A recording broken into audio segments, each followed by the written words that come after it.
Mateus capítulo 11, Mateus 11, já abre aí 11, e depois em Atos 2, 37.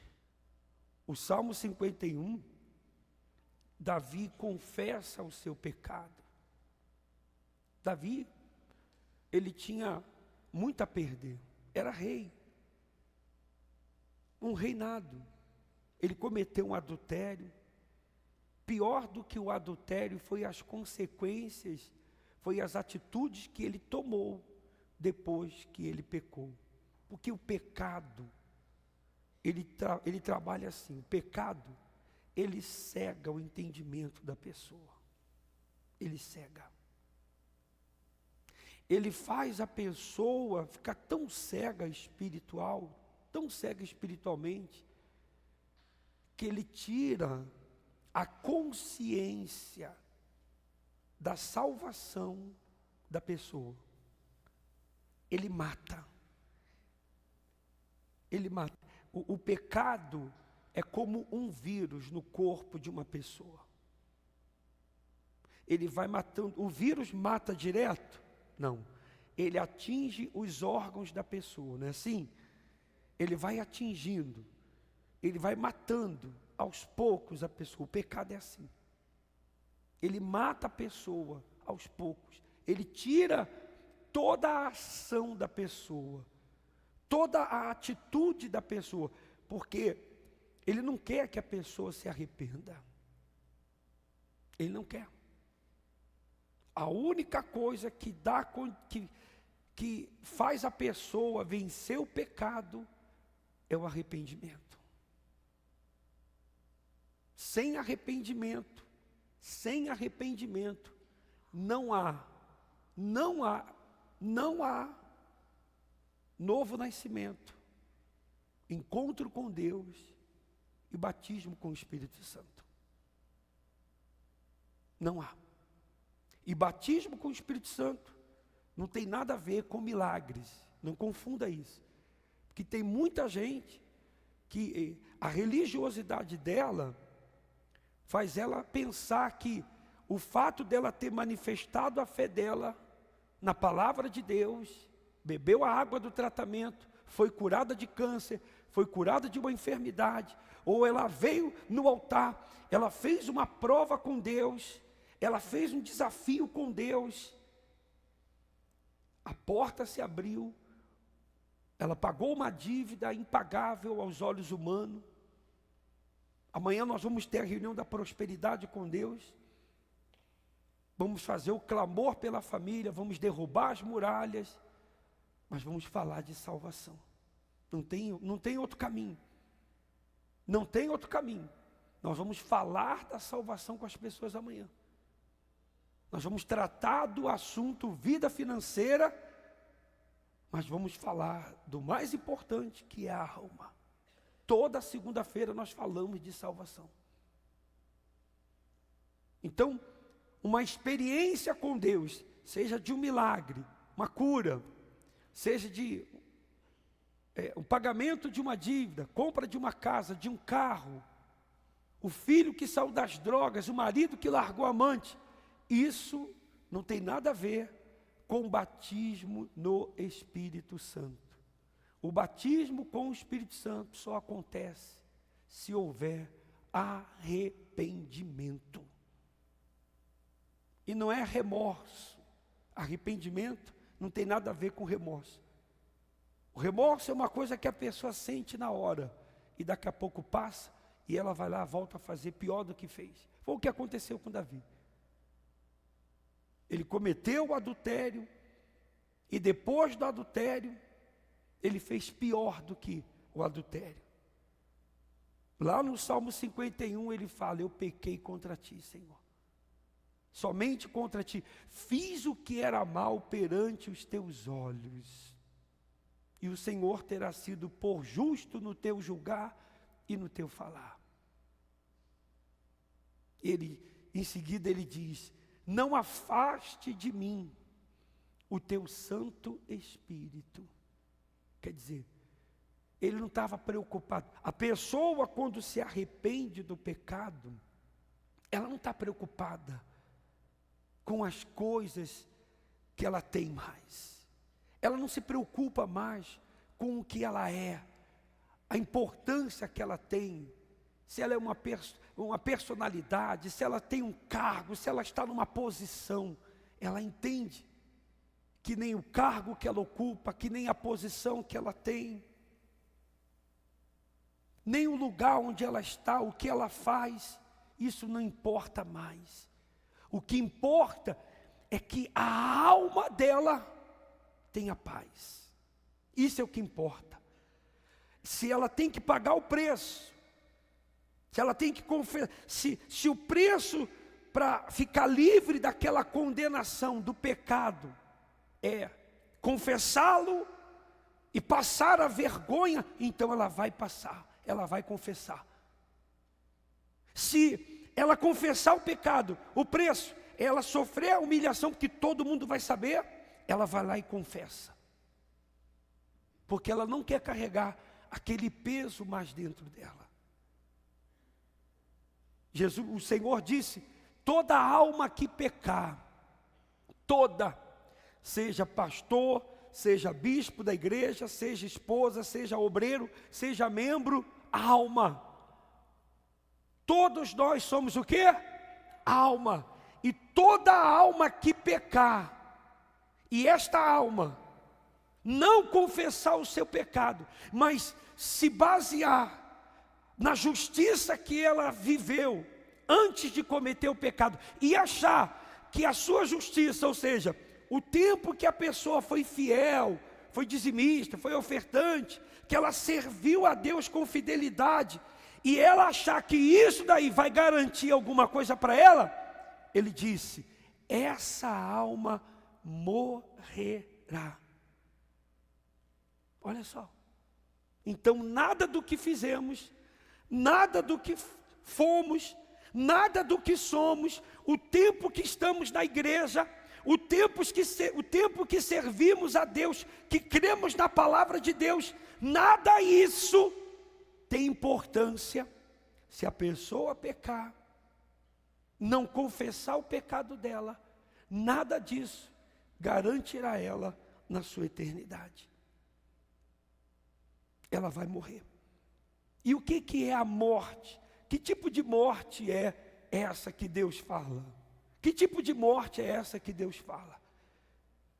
A alma que pecar e não confessar o seu pecado, essa alma morrerá. Deus está dizendo o seguinte: essa alma vai viver eternamente longe de Deus, condenada, junto com a besta, o falso profeta, o diabo, o mentiroso, o idólatra, o fornicador, e etc, e etc, e etc. Serão lançados no lago de fogo. Essa é a pior condenação que existe. Então, quando a alma entende isso, e ela pensa assim: não, então não vou carregar esse pecado, eu errei, eu vou confessar, eu vou pedir o perdão. Ah, mas meu marido não vai aceitar, meu marido vai me deixar, minha esposa não vai aceitar, minha esposa vai me deixar. Se eu confessar o meu pecado, meu marido vai me deixar, minha esposa vai me deixar. É melhor você pagar o preço agora, você sentir a dor agora, você perder agora, do que quando você morrer, você perdeu o mais precioso, que é a sua alma. Davi entendeu isso. Ele era rei, ele pecou. As pessoas que o conheciam sabiam que ele havia cometido esse erro. Então ele reuniu todos os príncipes, todos os seus súditos que ali estavam, e ele confessou o seu pecado diante de Deus, diante do sacerdote, do sumo sacerdote, porque não tinha mais como esconder, aquilo estava matando ele, e ele confessou diante dos seus filhos, todo mundo ficou, todo Israel, está escrito, todo Israel ficou sabendo do pecado de quem? De Davi. É como se ele tirasse a sua capa de rei, sua coroa de rei, seu cetro de rei, pegasse o reino físico, presta atenção nisso, o reino físico, e entregasse e dissesse assim: eu estou disposto a abrir mão desse reino físico, terreno, mas não abro mão do reino quê? Celestial. No Salmo 51, ele pede a Deus, ele fala bem claro: o Senhor terá sido por justo no teu julgar. Ou seja, se eu tiver que abrir mão desse reino, se eu tiver que perder esse reino, se eu tiver que deixar de ser rei, eu abro mão, mas eu não abro mão do teu Santo Espírito, porque ele diz: não afaste de mim o teu Santo Espírito. Quem é o Santo Espírito? Eu não ouvi. Quem é o Santo Espírito? O Espírito Santo. Por isso que ele diz que darei ao Senhor por todos os benefícios que tem me feito, por tudo, a minha alma. Quando uma vez uma pessoa me perguntou assim: pastor, o que é entregar a alma para Jesus? Eu falei assim: entregar a alma para o Senhor Jesus é você renunciar ao pecado, é você abrir mão de tudo que é ilícito, de tudo que é ilícito, de tudo que desagrada a Deus. Isso é entregar a alma para Ele, é você andar de acordo com a palavra de quem? E eu disse para essa pessoa: leia os 10 mandamentos e pratique. Isso é entregar a alma para Deus, porque a alma que pecar e não confessar o seu pecado, essa alma morrerá. Mas a alma que pecar e se arrepender dos seus pecados, essa será salva. Olha só o que diz a Bíblia aqui, para você entender isso. Mateus 11, 20. Jesus falando, né? Então começou ele a lançar em rosto a cidade onde se operou a maior parte dos seus prodígios. Lembra dos milagres que nós falamos, que não tem nada a ver com o Espírito Santo? O não se haverem arrependido, dizendo: ai de ti, Corazim, ai de ti, Betsaida, porque se em Tiro e em Sidom fosse feito os prodígios que em vós se fizeram, há muito que se teriam arrependido, com saco e com pano de quê? De cinza, com saco e com cinza. Por isso eu vos digo que haverá menos rigor para Tiro e Sidom no dia do juízo do que para vós. Olha só que coisa forte isso daqui. Essas palavras foram duras do Senhor. Quando se tratava de falar de salvação, o Senhor era duro, porque Ele sabia, e Ele sabe, que a única forma das pessoas entenderem sobre a vida eterna é falando claramente a verdade. Então, quando Ele fala para essas duas cidades, olha só, Ele fala para essas duas cidades: ai de ti, Corazim, e ai de ti, Betsaida. Quer dizer, Ele está dizendo o seguinte: se tudo que eu fiz, os milagres, os prodígios, os sinais, se tudo que eu fiz tivesse feito lá em Sodoma e Gomorra, eles teriam se arrependido. E o que isso quer dizer? O que Jesus está dizendo? Vocês só me seguem por causa dos milagres, dos sinais. Sabe aquela coisa que a pessoa, ela está ali com a outra só pelo que a outra tem, faz e pelo que ela representa? Porque se ela não tivesse nada disso, ela nem olharia na cara da outra pessoa. Ela só está ali por mero quê? Mero o que, gente? Interesse. Tem muita gente que vem à igreja por interesse nas promessas, no milagre. É um direito. Se você usar a fé e não duvidar no seu coração, se você usar a fé e não duvidar, o milagre acontece ou não acontece? Acontece. Mas mais do que um milagre, o Senhor quer salvar a sua alma. Mas não existe salvação sem arrependimento. Não existe salvação sem o quê? Pastor, mas eu fui uma pessoa muito ruim. Eu fiz coisas terríveis. Eu cometi pecados terríveis. Eu não me julgo uma pessoa digna nem de estar aqui na igreja. Eu não sei nem o que eu estou fazendo hoje aqui, porque eu fui terrível. Eu cometi pecados, eu traí minha mulher, eu traí meu marido com 2 homens, 3 homens. Eu abusei de uma criança. Eu roubei, eu matei uma pessoa, eu assassinei uma pessoa. Eu cometi pecados terríveis, terríveis. Eu não me acho digno. Eu visitei várias religiões. Eu fui budista, kardecista, umbandista, candomblessista. Eu mergulhei no ocultismo. Eu vendi a minha alma para o diabo. Eu tive relações com o diabo. Eu sou mais sujo do que a sujeira. E Deus teve misericórdia dele. Porque é assim que o Senhor é. Misericordioso para com aqueles que se arrependem. Olha só em Atos, vamos lá em Atos capítulo 2, versículo 37.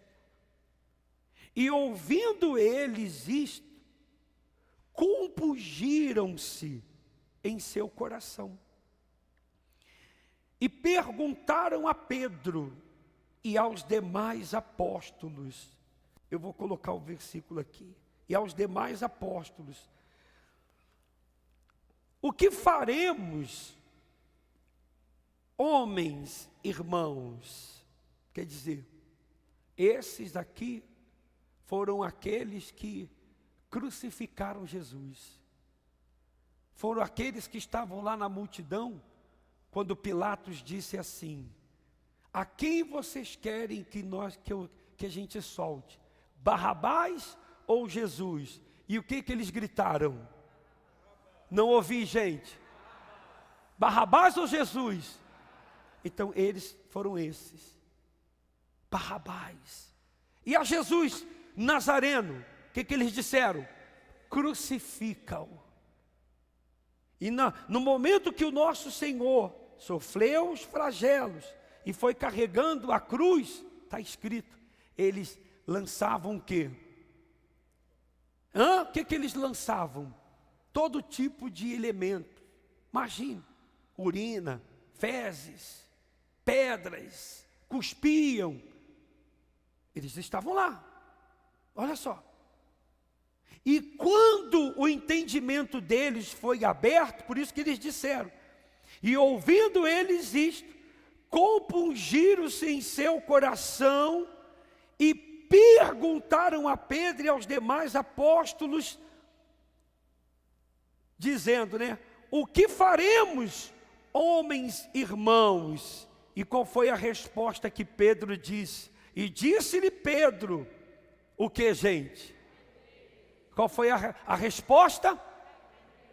Arrependei-vos. Mas tem arrependimento? Nós matamos o Filho de Deus. Nós fizemos parte do assassinato dele. Imagine a dor, a consciência pesada. Então Pedro disse: arrependei-vos, e cada um de vós seja batizado em nome de Jesus Cristo, em remissão de quê? De pecados. E recebereis o quê?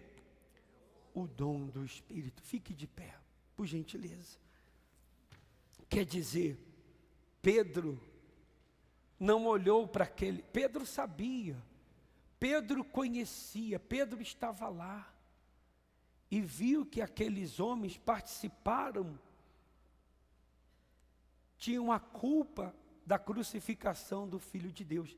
Mas Pedro disse, olhou para eles, não com olhar de condenação, mas Pedro disse, arrependei-vos, batizem-se nas águas, e vocês vão receber o batismo com o Espírito Santo. Por que muitas pessoas não recebem o Espírito Santo? Porque não houve arrependimento sincero. Apenas se batizaram nas águas, porque ficaram com medo. Ou então tem gente que pensa assim, não, eu vou me batizar nas águas, vou pedir perdão a Deus, Deus entende, Deus sabe. Mas depois voltam a fazer tudo de novo. Que batismo nas águas é esse? Houve arrependimento? Não, houve remorso. Porque quando há um arrependimento, olhe para mim, quando há um arrependimento, a pessoa não pensa no que tem, a pessoa não pensa no cargo que ocupa, na posição que está. Mas meu marido vai me deixar, mas eu não quero mais viver com essa culpa. Eu não quero mais viver com essa culpa. Minha esposa vai me deixar, eu não quero mais viver com essa culpa. Eu não tenho paz. Eu estou atormentado. Eu já pensei em dar um tiro na cabeça, porque é isso que o pecado faz com a pessoa. É isso que o pecado faz. Ele destrói tudo que a pessoa construiu. E não adianta. Se você cometer um pecado, e esse pecado envolve outras pessoas, você tem que confessar. Você tem que pedir perdão à pessoa. Primeiro você tem que pedir perdão a Deus. Se arrepender e pedir perdão a Deus. Depois você tem que pedir perdão à pessoa. Se é o teu marido, se é a tua esposa, se é os teus pais. Não importa. Não importa. Esses dias, lá nos Estados Unidos, o bispo Bira faz o trabalho no presídio nos Estados Unidos, e teve um preso que matou a esposa, matou a família toda, os filhos, e foi condenado. Ele foi condenado à execução. E o pastor da Igreja Universal foi lá e fez o trabalho, falou de Jesus, falou da salvação para ele. E ele aceitou. Ele aceitou o Senhor Jesus. E no dia da execução estava lá a família, os familiares, e ele disse, eu estou livre, eu estou livre. Eu estou pagando, eu sei que eu estou errado, eu vou pagar pelo que eu fiz, mas eu estou livre. Eu entreguei minha alma para Jesus. E ele foi executado. Mas está salvo. Está salvo. Então, se você está aqui nessa condição de carregar um pecado dentro de você, só depende de você. Deus já te perdoou. Ele já te perdoou. Você não precisa mais carregar essa culpa.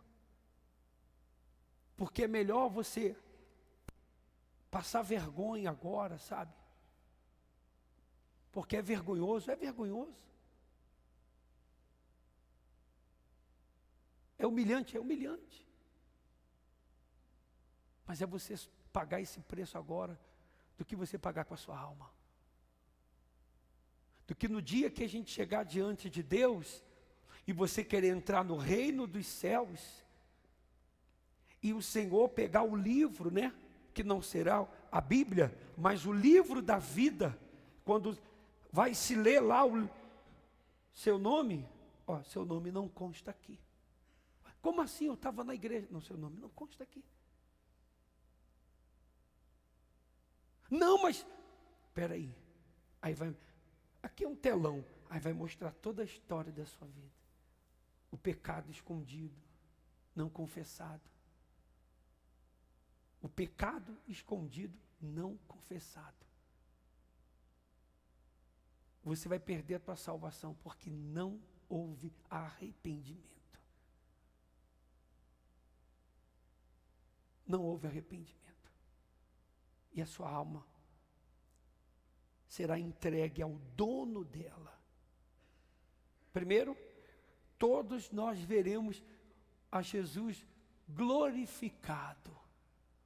Os que estão com o nome escrito no livro da vida, ou seja, que gemeram, que pagaram o preço, que andaram em retidão, em fidelidade, em obediência, que se desviaram do mal, da mentira, da pornografia, da uma série de coisas, sabe, que viveu uma vida de obediência à palavra de Deus, esses vão ouvir do Senhor.